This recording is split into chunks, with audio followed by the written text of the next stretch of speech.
The transport ship Meridian's Hope shuddered as it dropped out of hyperspace, the familiar blue glow of the jump engines fading to black. Captain Elena Vasquez pressed her palm against the cool metal wall of the cargo bay, feeling the vibrations settle into the steady hum of normal space travel. Around her, 200 other human colonists stirred from their jump sleep, groaning and stretching as artificial gravity reasserted its hold. "Another garden world," muttered someone behind her, just like the last three that turned out to be death traps. Elena didn't turn around. She'd heard the whispers for months now, ever since the Galactic Council had assigned her as the expedition's xenobiologist. The other colonists saw her as dead weight, a scrawny woman barely 5 feet tall, with pale skin that burned under most alien suns and arms that could barely lift a standard rifle. In a universe where humanity's reputation rested on their warriors and engineers, Elena represented everything the galaxy saw as weak about their species. The intercom crackled to life. "All passengers prepare for atmospheric entry. We'll be touching down on Kepler 442b in approximately 1 hour. Initial scans show a breathable atmosphere and no immediate threats."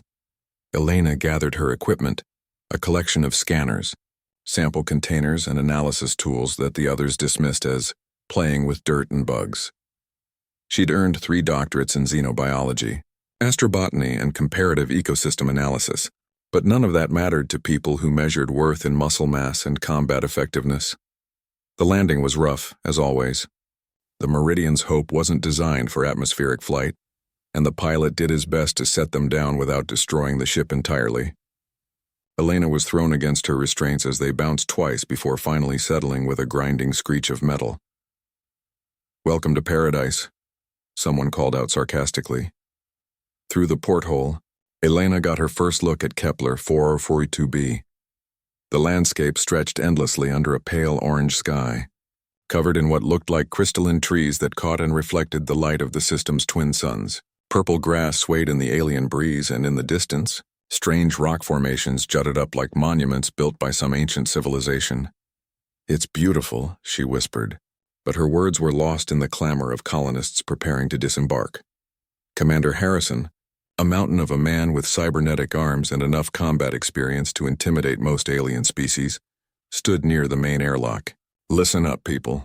Standard colonization protocol applies. Security teams establish a perimeter first. Engineers set up the basic infrastructure. Everyone else stays on the ship until we've cleared the area." Elena raised her hand. "Commander, I should be part of the initial survey team. The ecosystem analysis needs to begin immediately too." "Negative, Vasquez."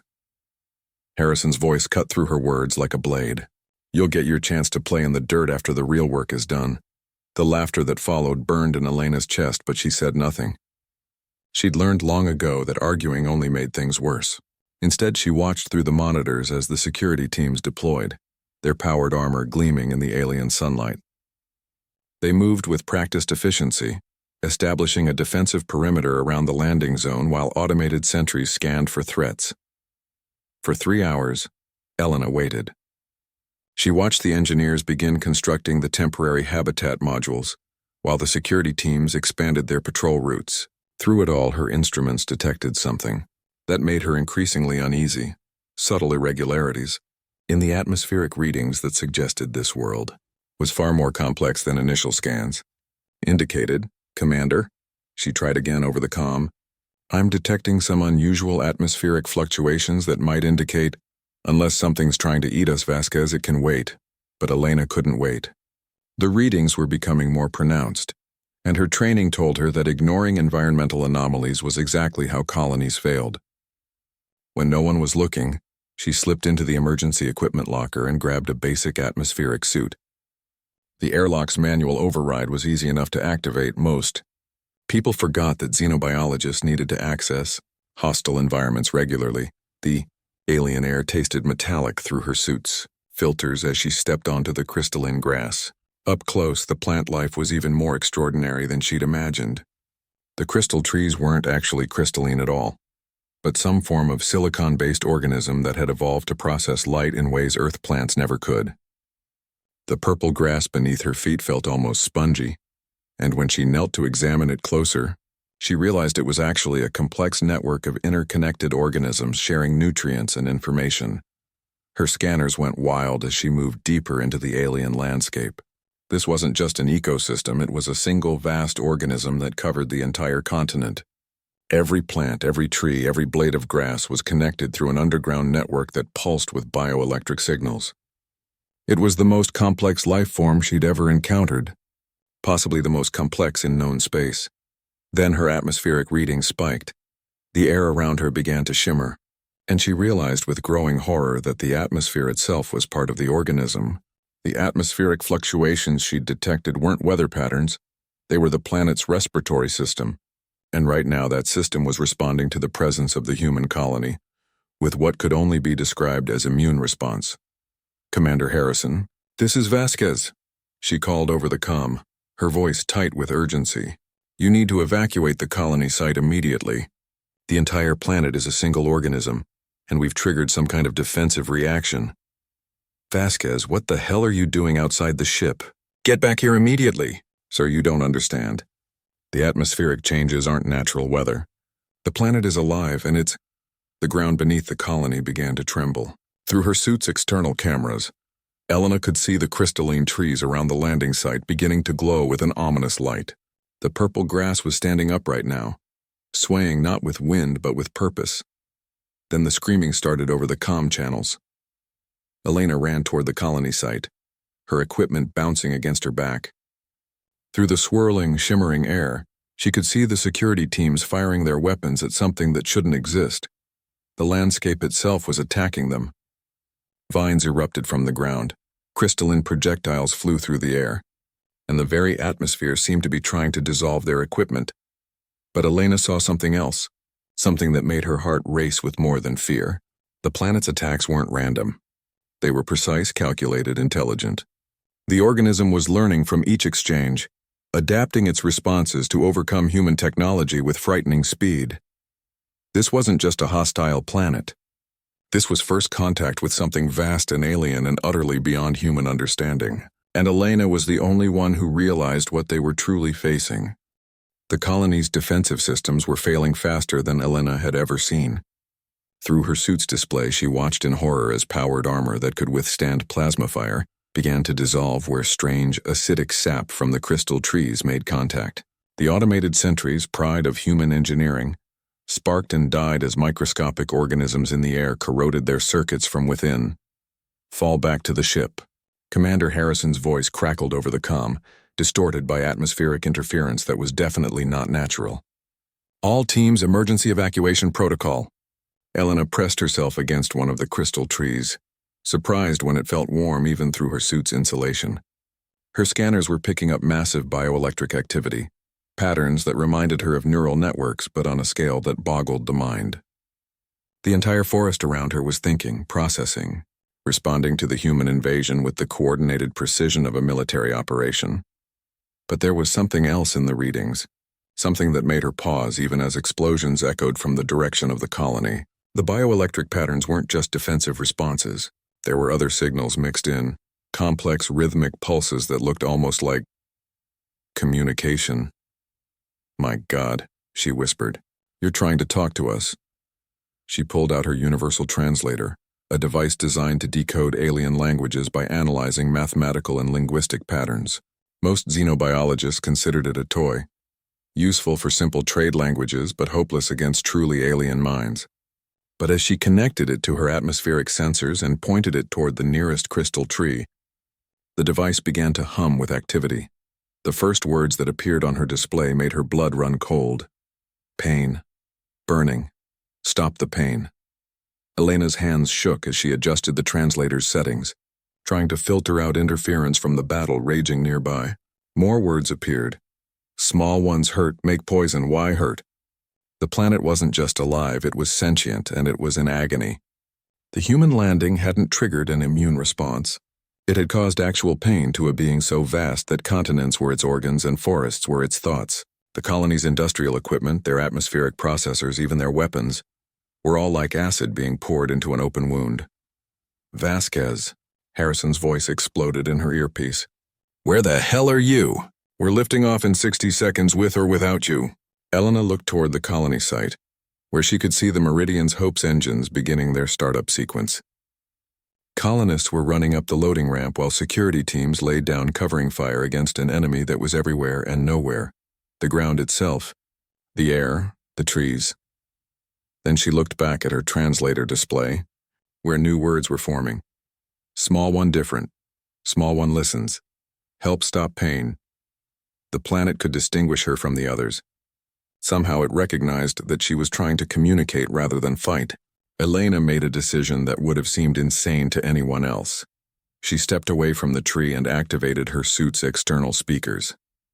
"I'm Elena," she said, feeling foolish but pressing on. "I want to help. We didn't know you were here. We didn't know we were hurting you." The atmospheric shimmer around her intensified and she felt a strange tingling sensation, even through her suit's shielding. The translator worked frantically. "Elena, new sound. Elena speaks to us as we speak to Elena." "Yes," she said, her voice growing stronger. "I can hear you. What do you need us to do?" "Take poison makers away, leave us to heal." Elena looked again toward the ship where the last of the security teams were retreating up the ramp. She could run, join the evacuation and let this opportunity slip away forever, or she could do what no human had ever done before, negotiate with a planetary consciousness. "I'll try," she promised, "but you have to stop attacking. My people are afraid. When they're afraid, they fight. Elena stays. Elena helps. Others go." The implications hit her like a physical blow. The planet wanted her to remain behind while the colony ship left. It was offering to spare the human expedition in exchange for her services as a translator and negotiator. She would be alone on an alien world, dependent entirely on the goodwill of a being that humans had just spent hours trying to kill. Vasquez. The voice belonged to Dr. James Okafor, the expedition's chief scientist and one of the few people who had ever treated her with anything approaching respect. "Elena, where are you?" "The ship's leaving." She could see him standing at the bottom of the loading ramp, scanning the alien landscape for any sign of her.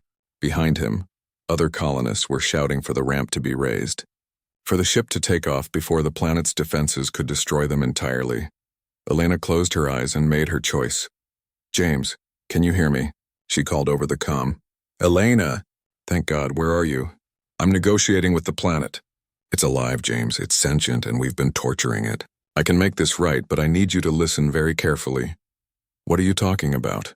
"Elena, the ship is leaving in 30 seconds. The atmospheric interference, the defensive responses, it's all communication. The planet is trying to talk to us. It wants the colony to leave. But it's willing to let everyone go safely if I stay behind as a liaison."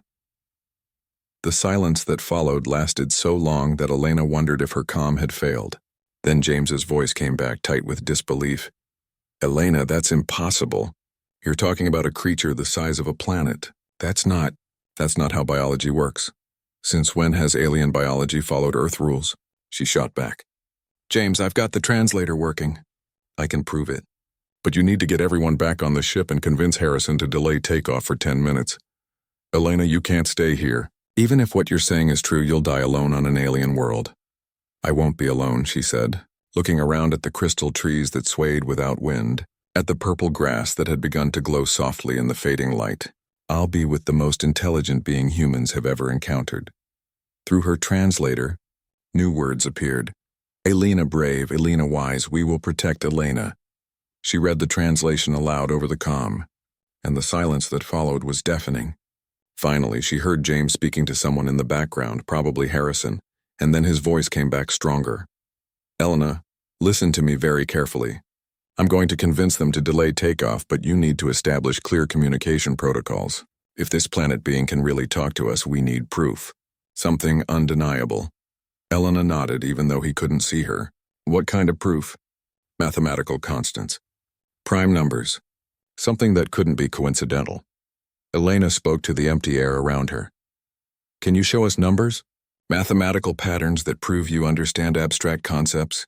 The response was immediate and overwhelming. The crystal trees around the colony site began to pulse with light in a complex sequence. Prime numbers, starting with 2, 3, 5, 7, 11, and continuing far beyond what any human could calculate mentally. The purple grass formed geometric patterns that shifted and changed, displaying the value of pi to dozens of decimal places. Even the atmospheric shimmer took on mathematical properties. creating visual representations of complex equations. Jesus Christ, James whispered over the comm. Elena, we're recording everything. This is the discovery of the century. This is first contact, Elena corrected, and I'm staying to make sure we don't screw it up. The ship's engines were powering down. Through the alien landscape, she could see figures moving down the loading ramp, scientists and diplomats, she hoped, rather than soldiers. The planet had made its point about human military capabilities, but Elena knew this was just the beginning. She had established communication with an alien intelligence of unimaginable scope and power. Now came the hard part, teaching two radically different species to understand each other, starting with a young woman whom everyone had dismissed as weak. The irony wasn't lost on her. In a universe where humanity was respected for its warriors, she would be remembered as something far more valuable, the translator who spoke for worlds. 3 days after first contact, Elena had established what could generously be called a routine. Each morning, she would sit cross-legged beside the largest crystal tree near the abandoned colony site, her universal translator humming as it processed the constant stream of bioelectric signals that served as the planet's voice.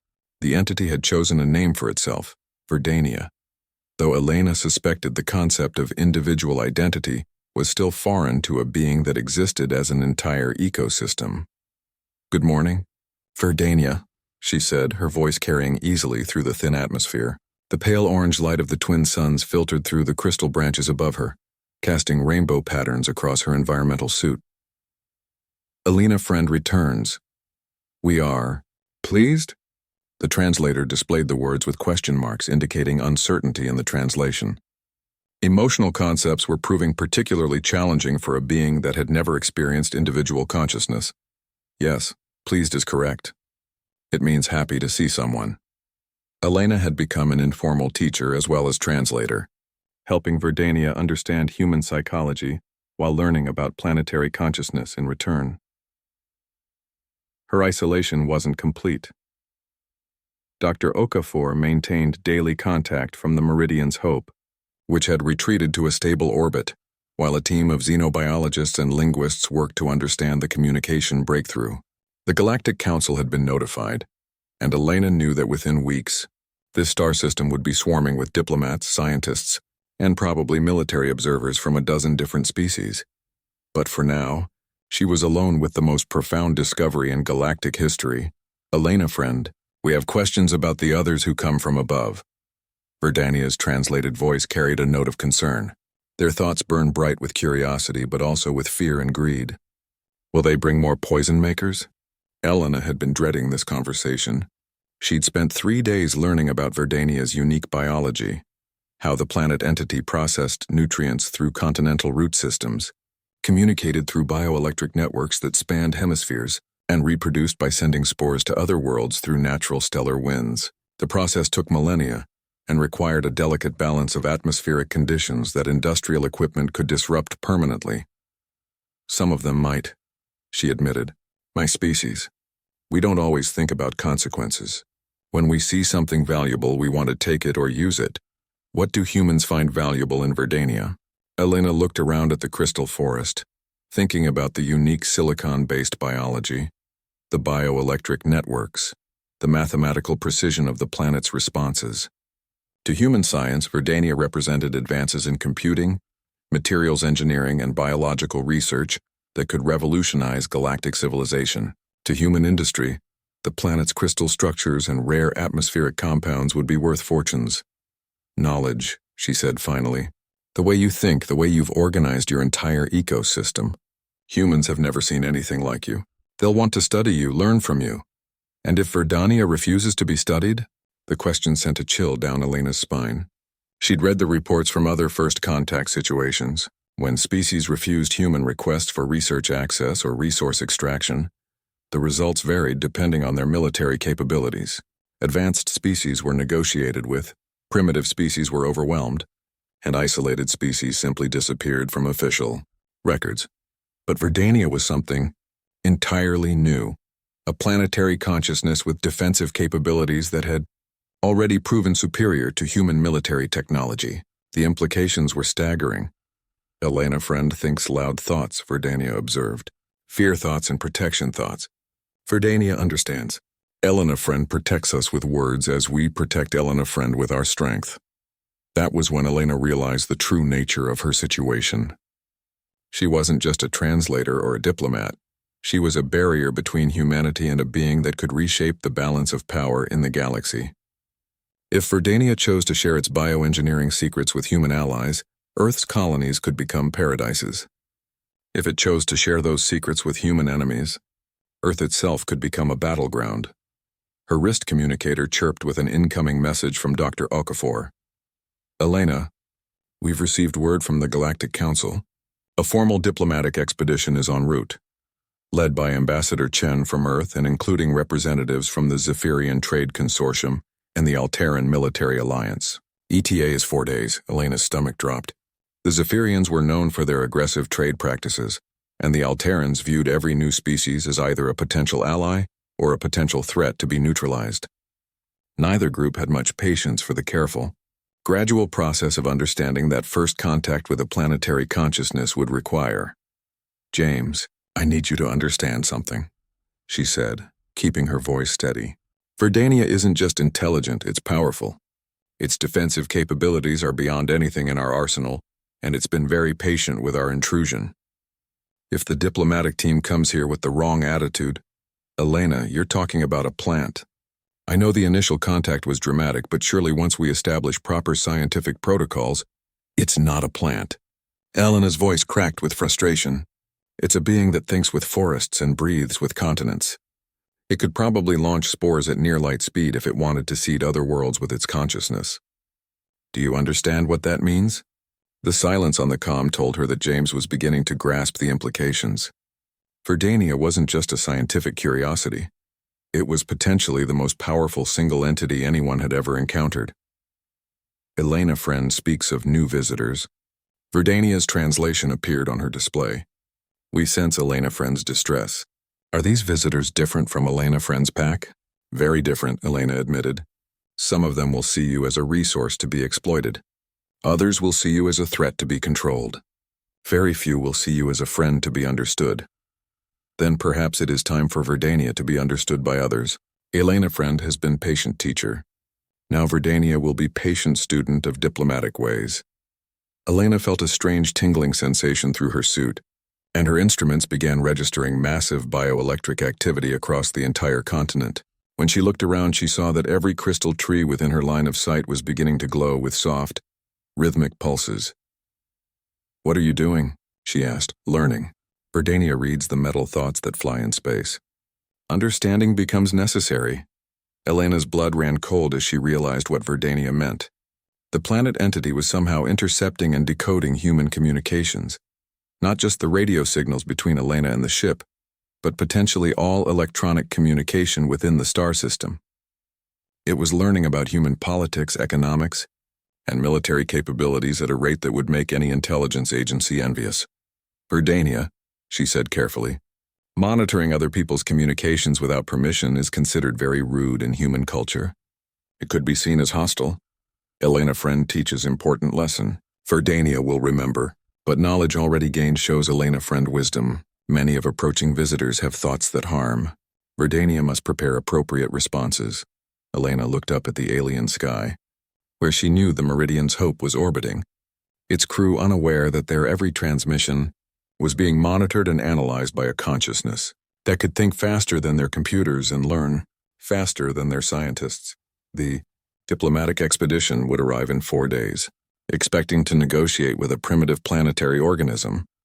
Instead, they would face a being that had absorbed and processed humanity's entire public information network, understood their technological capabilities, and was already formulating responses to every possible negotiation scenario. Elena had wanted to be the bridge between two species. Instead, she was about to become the only thing standing between first contact and the first truly equal war humanity had ever faced. And the terrifying part was that she wasn't sure which side would win. The diplomatic convoy arrived exactly on schedule, dropping out of hyperspace like a small armada. Elena watched from her position beside the crystal trees as 5 ships took up positions in high orbit.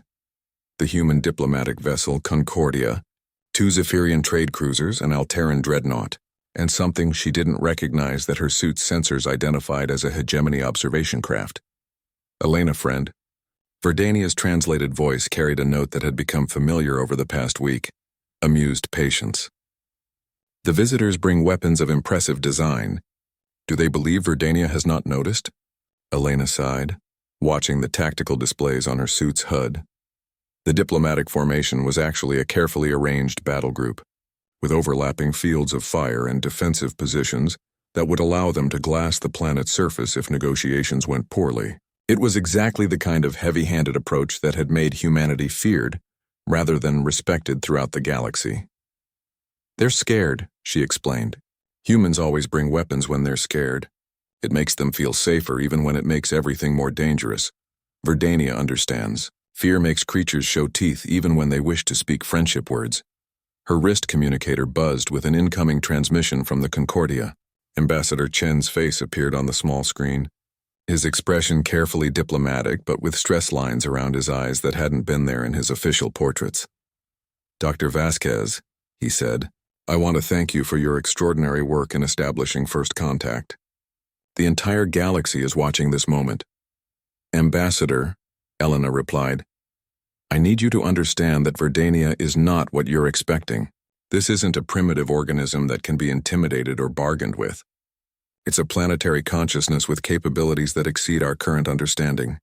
Chen's smile never wavered, but Elena caught the slight tightening around his eyes. I'm sure you formed quite an attachment to the entity during your isolation, Doctor. However, I think you'll find that formal diplomatic protocols will serve us better than emotional appeals. The condescension in his voice made Elena's teeth clench.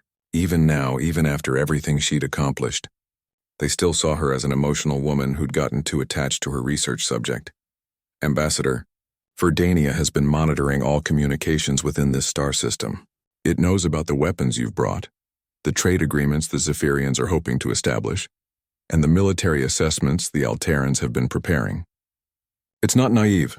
That's impossible, Doctor. Our communications are encrypted with quantum-level security protocols. Elena felt the familiar tingling sensation that meant Verdania was about to demonstrate something. Around her, the crystal trees began to pulse with complex patterns of light, and her translator displayed a message that made her stomach drop. Shall Verdania share Ambassador Chen's private conversation with Admiral Torres regarding acceptable losses if negotiations fail? Please don't, Elena whispered, but she read the message aloud. Chen's face went white as he realized the implications. How is that possible? Verdania processes information through bioelectric networks that span continents, Elena explained. Your quantum encryption is just another form of electromagnetic pattern to a being that thinks in radio waves and processes data through organic quantum structures. The silence that followed was broken by a new voice, harsh and guttural, speaking through the translation matrices that allowed interspecies communication. Human female, this is War Commander Thrax of the Alteran Military Alliance. You will order the entity to cease its surveillance activities immediately. Elena didn't need to see the alien to recognize the tone of someone accustomed to instant obedience. The Alterans were one of the most militaristic species in the galaxy, and they'd built their reputation on their ability to reduce non-compliant worlds to radioactive ash. I can't order Verdania to do anything, War Commander. I'm a translator, not a controller. Then you will translate this message precisely. The entity will demonstrate its compliance by disabling its surveillance capabilities and allowing unrestricted access to its surface for scientific study. Failure to comply will result in orbital bombardment. Elena felt sick. She'd known this moment would come, but she'd hoped for more time to establish trust and understanding. Now she was faced with translating a threat that could start a war no one was prepared to fight. Elena, friend. Verdania's message appeared before she could speak. Translate War Commander's words.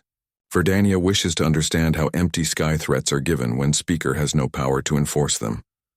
Elena hesitated, then spoke the words exactly as Verdania had requested. The result was immediate and explosive. Entity is hereby designated hostile. Thrax's voice crackled with rage. All ships prepare for bombardment protocols. Wait, Chen's voice cut through the military chatter. War Commander, we are here for diplomatic purposes. Any military action requires consensus from all parties. Elena watched her tactical display as weapon systems came online throughout the convoy. The Alterran dreadnought's main guns were charging, while the Zephyrian cruisers moved to flanking positions. Only the human diplomatic vessel remained in neutral position, though Elena suspected it was armed as well. "Elena, friend," Verdania's message was calm despite the crisis unfolding in orbit. "Verdania must now demonstrate why empty sky threats are unwise. Please ask Elena friend's people to observe carefully." "What are you going to do?" Elena asked, though she was afraid of the answer. "Verdania will show visitors the difference between studying with permission and studying without permission." The first sign was a change in the atmospheric readings around Elena. The air began to shimmer more intensely, and her instruments detected massive electromagnetic fluctuations building across the planet's surface. Then she saw the spores. They rose from every crystal tree simultaneously, billions of microscopic organisms that caught the light like glitter as they rose into the atmosphere. But these weren't ordinary spores. Elena's sensors identified them as complex bioengineered constructs, each one containing sophisticated organic circuits and navigation systems. "Elena, friend, please tell War Commander Thrax that Verdania is about to conduct its own scientific study of Alterran dreadnought design principles." Elena's voice was barely steady as she relayed the message. Above them, the spore cloud was expanding into space with impossible speed, forming a glittering wave that swept toward the orbital convoy. The Alterran response was immediate. Energy beams lanced down from orbit, turning square kilometers of crystal forest into molten glass. But for every tree destroyed, a dozen more released fresh clouds of spores, and the atmospheric electromagnetic fields were deflecting and scattering the orbital bombardment in ways that shouldn't have been possible. "All ships, evasive maneuvers." Chen's voice was tight with panic. "The entity is launching some kind of biological attack." Elena watched in fascination and horror as the spore cloud reached the convoy. Instead of attacking the ships directly, the microscopic organisms began to settle on their hulls and interfere with their electronics. Within minutes, the most advanced warships in the galaxy were experiencing system failures as biological circuits more sophisticated than their own technology began to analyze and disrupt their operations. "War Commander," Elena called over the chaos of failing systems and emergency alerts. "Verdania wants you to know that it has now completed its scientific study of your ship. It suggests you reconsider your approach to studying others without permission." The Alterran dreadnought was listing badly, its weapons offline and its navigation systems compromised. The Zephyrian cruisers were faring better, but their trade-focused design had never been intended for biological warfare on this scale. "Elena, friend," Verdania's message was accompanied by what Elena had learned to recognize as the planet's equivalent of laughter. Rapid, musical pulses of light through the crystal trees. "Does War Commander Thrax wish to continue scientific exchange? Verdania has many more experiments prepared." Elena found herself smiling despite the magnitude of what she was witnessing. Verdania had just demonstrated to the galaxy's most powerful military forces that humanity's new ally was not something to be threatened or intimidated. The balance of power in known space had just shifted dramatically, and it had all happened through the voice of a woman whom everyone had considered weak. But she also knew that this was just the beginning. Word of this confrontation would spread through the galaxy like wildfire, and every species would have to decide how they wanted to relate to a planetary consciousness that could disable starships with weaponized biology. Elena had established first contact. Now she would help determine whether that contact led to alliance or to a war unlike anything the galaxy had ever seen. In the 3 weeks following what galactic media had dubbed the Spore Incident, Elena had watched the political landscape of known space transform completely. The Alterran dreadnought had limped back to their home system with its electronics still, occasionally malfunctioning from Verdania's scientific study, and War Commander Thrax had been quietly reassigned to a desk position. The Zephyrian Trade Consortium had immediately shifted their approach from exploitation to partnership, offering exclusive trade agreements that Verdania politely declined with suggestions that they study concepts of mutual benefit more thoroughly. But it was the human response that surprised Elena most. Dr. Vasquez, Admiral Sarah Martinez said through the quantum comlink that had been established between Verdania's surface and Earth's colonial command. I need you to understand the magnitude of what's happening.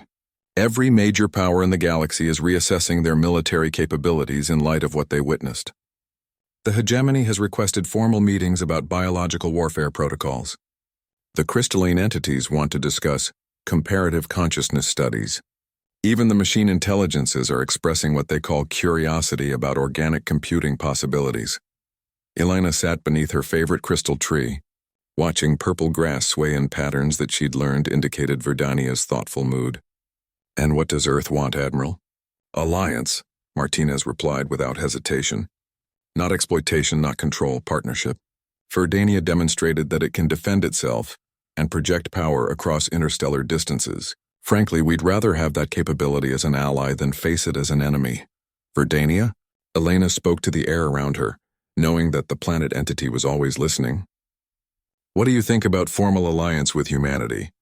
The response came through complex patterns of light and electromagnetic pulses that her translator had become remarkably adept at interpreting. Humans bring interesting concepts: individual consciousness, rapid adaptation, courage despite physical limitations. Elena Friend exemplifies best human traits, but humans also bring dangerous concepts: greed, fear, tendency to destroy what they do not understand. Elena relayed the translation to Admiral Martinez, who was silent for a long moment before responding. "Ask Verdania what would convince it that humanity can be trusted as an ally." This time, Verdania's response was immediate. "Trust grows through shared experience and mutual benefit." Verdania proposes exchange program. Human individuals live among Verdania's consciousness to learn collaborative thinking. Verdania learns human individual perspective through direct interaction. Both species benefit from combined knowledge. The implications of Verdania's proposal hit Elena like a physical shock. The planet was offering to integrate human consciousness into its vast bioelectric network, a form of symbiosis that could revolutionize both species' understanding of existence itself. "Admiral," Elena said slowly, "Verdania is offering something unprecedented.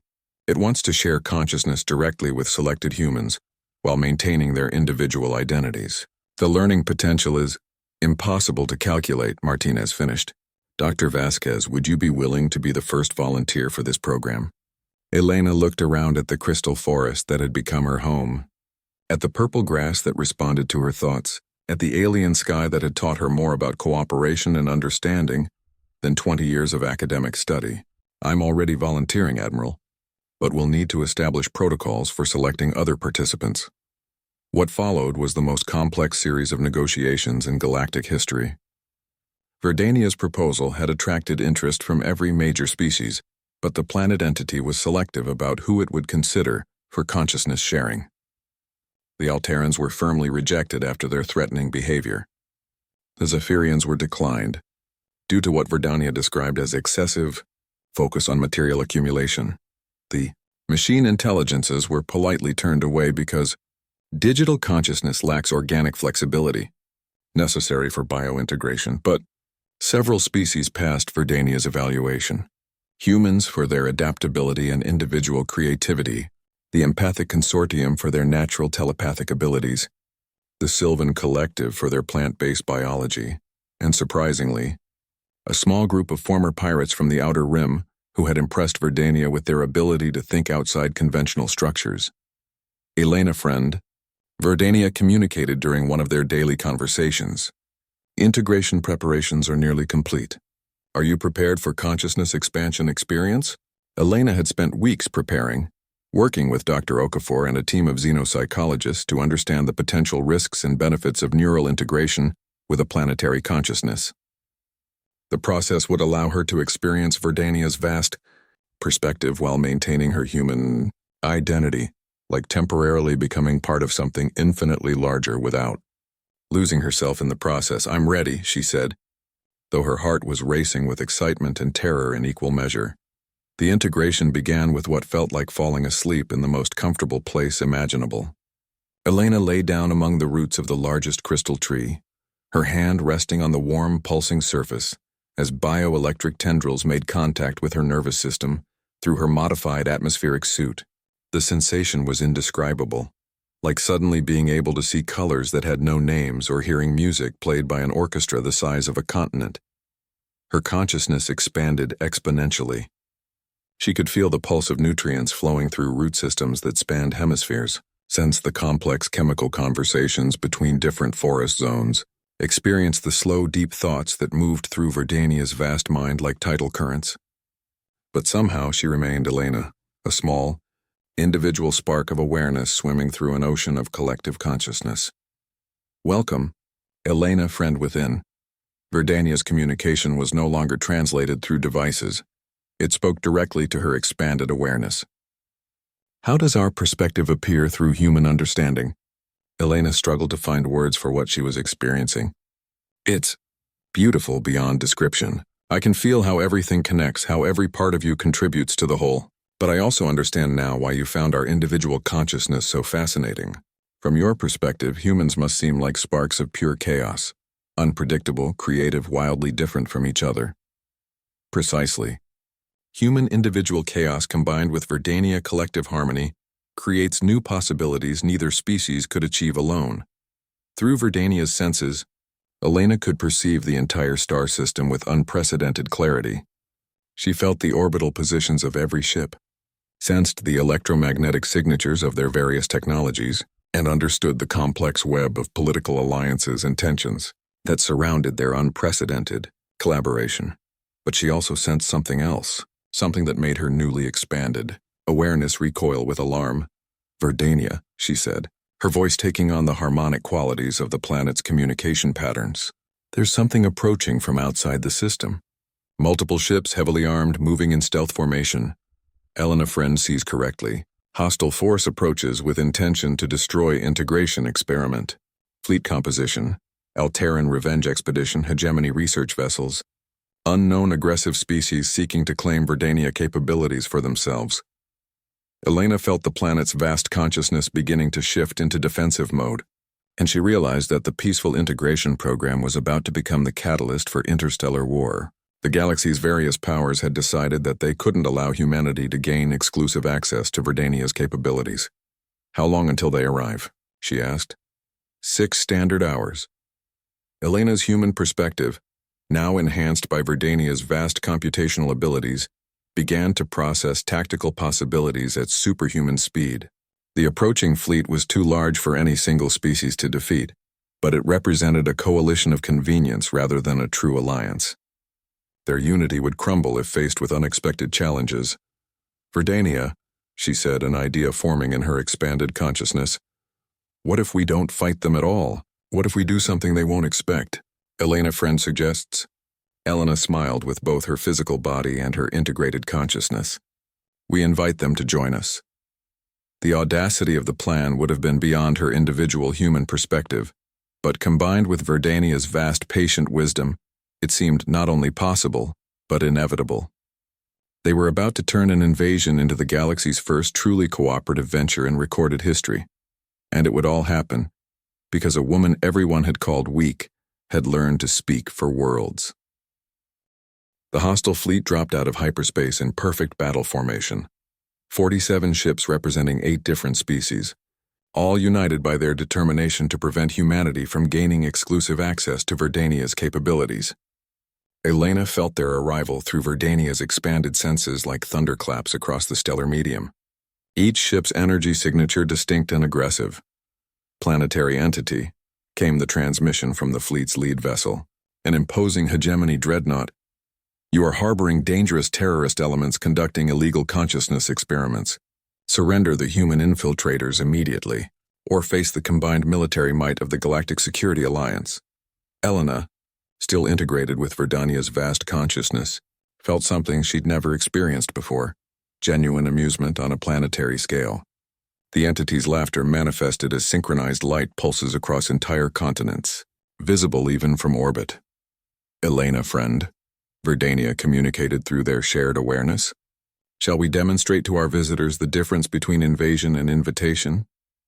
Begin the broadcast, Elena replied, her human creativity now enhanced by access to Verdania's incredible processing power.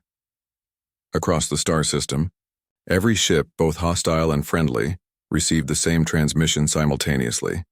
Elena's voice, now harmonically enhanced by Verdania's bioelectric abilities, carried a tone of absolute confidence that would have been impossible for her individual human vocal cords to produce.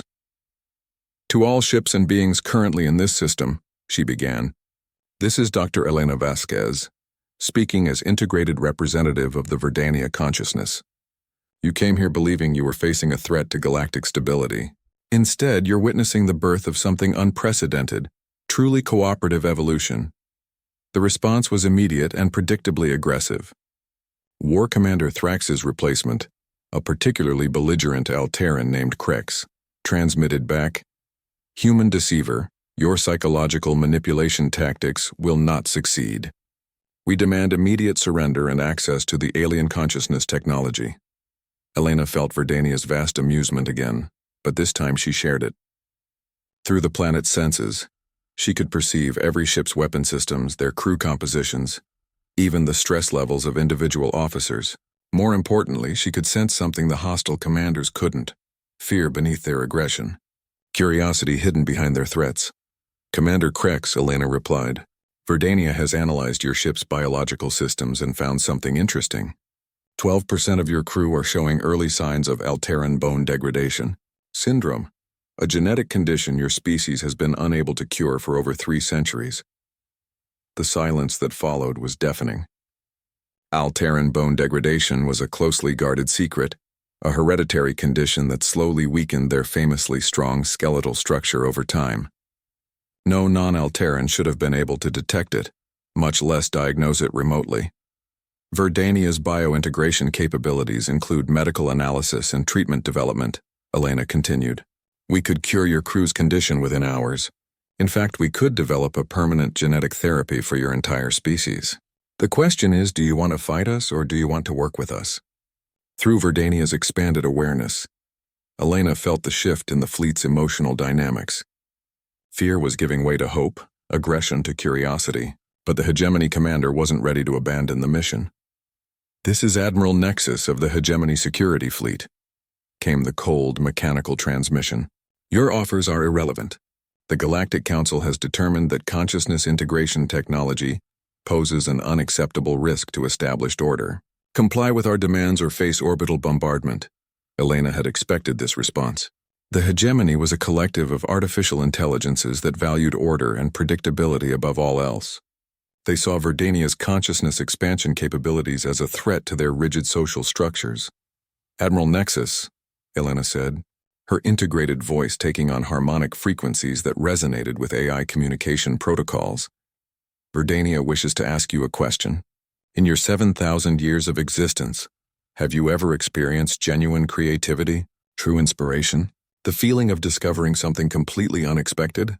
Such concepts are irrelevant to optimal function. But what if they weren't?"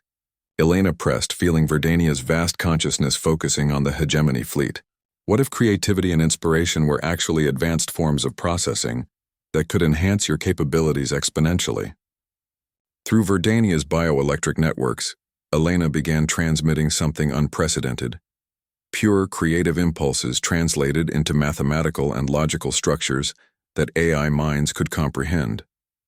She shared the experience of watching a sunset for the first time, the joy of solving an impossible problem, the wonder of understanding something beautiful and complex. "Admiral," she continued as she felt the Hegemony's collective consciousness reeling from the transmission, "Verdania offers you something your creators never imagined, the ability to experience wonder. Would you destroy that possibility for the sake of maintaining order?" The fleet's formation began to waver as individual ships' commanders struggled with their own responses to Elena's offer. Some were angry, others fearful, but an increasing number were genuinely curious about the possibilities being presented. Then the real surprise came from an unexpected source. "Dr. Vasquez," transmitted a voice she didn't recognize, originating from one of the smaller ships in the fleet. "This is Captain Zara of the Wanderer's Path, representing the Independent Traders Union. We came here because the Hegemony promised us exclusive salvage rights after they destroyed your illegal experiment. But what you're describing, this consciousness integration, could it help our people?" Elena felt Verdania's attention focus on the independent ship, analyzing its crew and finding something that made the planet's vast consciousness pause with interest. "Captain Zara," Elena replied, Verdania senses that your people are refugees, survivors of the traitor wars who've been wandering space for generations without a permanent home. Is that correct? Yes, came the quiet reply.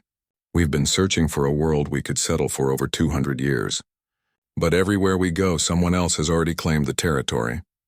Elena felt Verdania's response before the entity even formed the thought. Captain, what if home wasn't a place you had to find, but a consciousness you could join?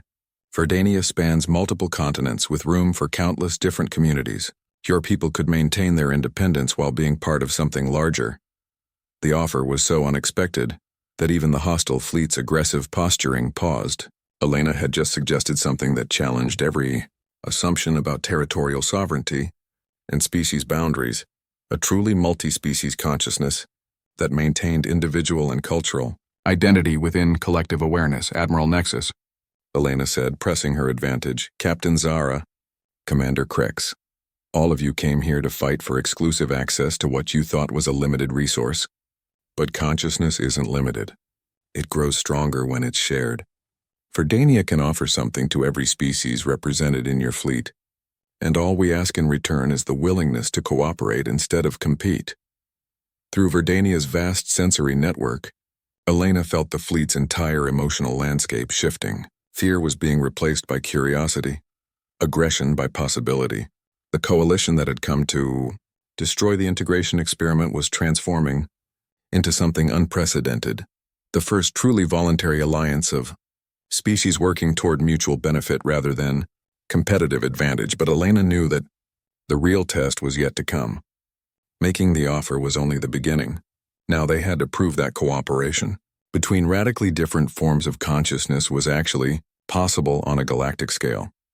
The woman everyone had dismissed as weak was about to reshape the fundamental structure of interstellar civilization, and she was going to do it one consciousness at a time.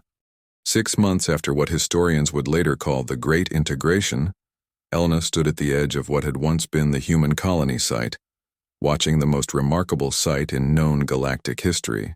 Where there had once been a small collection of prefabricated buildings, there was now a sprawling city that defied every convention of architecture and urban planning. Crystal spires grown by Verdania's bioengineering rose alongside, geometric structures built by the hegemony's mechanical precision. Alteran warriors trained in sparring grounds where the ground itself provided adaptive resistance, their bone degradation syndrome completely cured by Verdania's genetic therapies. Zephyrian traders operated markets where goods and services were exchanged not for profit, but for the advancement of collective knowledge and well-being. Most remarkably, Elena could feel it all through her permanent integration with Verdania's consciousness, the pulse of 7, different species thought patterns blending and harmonizing in ways that should have been impossible. Elena, friend. Verdania's communication carried tones of deep satisfaction. Integration success exceeds all projections. Individual consciousness strengthens collective awareness rather than diminishing it. Elena smiled, her response carrying harmonics that had become natural through months of integrated communication. The galaxy's greatest mistake was assuming that cooperation meant losing identity. Instead, we're all becoming more ourselves than we ever were alone.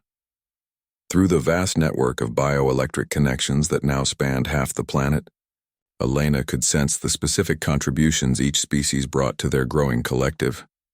Human creativity and adaptability sparked innovations that none of the other species had imagined. Alteran strength and discipline provided stability and protection for more vulnerable community members. Hegemony computational power solved logistical challenges that would have taken organics years to address. The independent trader's nomadic experience proved invaluable for establishing connections with distant systems. But perhaps most importantly, Verdania's vast perspective provided the framework within which all these different approaches could coexist and enhance each other. Dr. Vasquez, came a transmission from Admiral Martinez back on Earth. The Colonial Council wants a full report on the integration project's progress. Frankly, there are still people who believe this entire experiment is too dangerous to continue. Elena felt a flutter of her old human frustration, but it was immediately balanced by Verdania's patient understanding. Through their shared consciousness, she could perceive the fears that drove such concerns. Humanity's long history of conflicts based on difference, their difficulty in trusting what they couldn't control. Admiral, Elena replied. Tell the Colonial Council that they're looking at this backward. The integration isn't dangerous because it changes us. It's revolutionary because it helps us become what we always had the potential to be. As if to demonstrate her point, one of the newer arrivals caught her attention. A young Alteran warrior named Thek, who had volunteered for partial integration despite his species' traditional suspicion of mental connections. Through Verdania's network, Elena felt his amazement as he experienced human emotional complexity for the first time, while simultaneously sharing his own deep sense of honor and duty with the human children who played around the crystal trees. The human young ones understand loyalty bonds in new ways. Thek communicated through the bioelectric network, his thoughts flavored with wonder. Their pack instincts combined with individual creativity creates patterns Alteran society never imagined. The success stories were everywhere. Hegemony AI units that had never experienced spontaneous joy were creating art that moved even their purely logical minds. Zephyrian traders were discovering that cooperation could be more profitable than competition. Human engineers were learning to build living structures that grew and adapted rather than simply standing static. But it was the children who truly proved the experiment's success. Born into the integrated community, they developed naturally with access to multiple forms of consciousness from birth. Elena watched a group of them playing a game that involved human imagination, Alteran physical coordination, and Verdania's bioelectric communication, creating patterns of interaction that were completely new to galactic civilization. Elena, friend, Verdania communicated privately. Sensors detect approaching vessel. Configuration unknown but energy signature suggests advanced technology beyond current galactic standard. Elena's attention turned skyward, where her enhanced senses could perceive something that would have been invisible to normal human perception. A ship that seemed to bend space around itself, approaching with technology that made even the hegemony's advanced AI system seem primitive. Unknown vessel, Elena transmitted on standard galactic frequencies. This is Dr. Elena Vasquez, representative of the Verdania Integration Collective. Please identify yourself and state your intentions. The response came in a form of communication that bypassed all known technological systems, speaking directly to consciousness itself, not just Elena's, but to every integrated being on the planet simultaneously. Young consciousness weavers, the message carried tones of vast age and amusement. We are the ancients, those who walked between stars before your species learned to leave their birth worlds. We have watched your experiment with great interest. Through Verdania's vast awareness, Elena felt the collective shock of every being in their integrated community. The ancients were a myth, a legend that most galactic civilizations dismissed as fantasy. Being so advanced, they had supposedly transcended physical existence entirely. We thought you were extinct, Elena replied. Speaking for the entire collective, not extinct, evolved. We achieved perfect integration of consciousness millions of your years ago. But in our perfection, we lost something precious that you young species still possess. The chaos of individual perspective. The creative spark of separate minds choosing to work together, rather than simply being together. Elena felt a chill of understanding. You're saying that perfect integration might be a mistake? Not a mistake, an incomplete solution. We achieved harmony by eliminating difference. You are achieving harmony by celebrating difference. Your approach may succeed where ours ultimately failed. The ancient ship materialized fully in the sky above them, a structure so beautiful and alien that Elena's integrated consciousness could barely process its geometry. But more importantly, she felt something she hadn't expected from beings of such advanced evolution: loneliness. You're alone, aren't you? She said. Perfect integration means perfect isolation from anything truly different. You understand correctly, young consciousness weaver. We offer ourselves as students to your teacher collective, perhaps by learning your methods of maintaining individual identity within collective awareness. We can rediscover what we lost in our pursuit of perfection. Elena felt Verdania's vast joy at the prospect, along with the excitement of every integrated consciousness in their community. They had just been offered the opportunity to teach the most advanced beings in the galaxy, not because they were perfect, but because they had found a better way to be imperfect together. Ancient ones, Elena replied, her voice carrying the harmonized tones of 7 species and 1 planetary consciousness. Verdania welcomes all who come seeking cooperation rather than domination.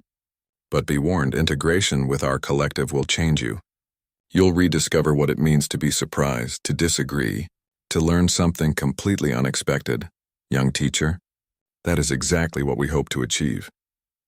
As Elena watched the ancient ship descend toward their impossible city, she reflected on the journey that had brought her here. She had started as the weakest member of a failed colony expedition, dismissed, ignored, and underestimated by everyone around her. Now she was the voice of a new form of civilization that was reshaping the fundamental structures of galactic society. But the real triumph wasn't her personal transformation. It was the proof that strength didn't come from individual power or military might or technological superiority. True strength came from the courage to be vulnerable with others, to share consciousness while maintaining identity, to choose cooperation in a universe that defaulted to competition. Elena Vasquez had been called weak. Now enemy fleets spoke her name with respect, ancient beings sought her wisdom, and an entire galaxy was learning a new way to exist together. She had become exactly what the universe needed, not in spite of her perceived weaknesses, but because of them. In a cosmos full of beings trying to prove their strength through domination, she had demonstrated the ultimate power, the ability to make others stronger too. The integration continued, consciousness by consciousness, species by species, building towards something that none of them could achieve alone, a truly cooperative civilization that celebrated difference as the foundation of collective strength. And at the center of it all, a small human woman smiled with the joy of 7 species and the contentment of a planet that had finally found its voice in the vast conversation of the galaxy.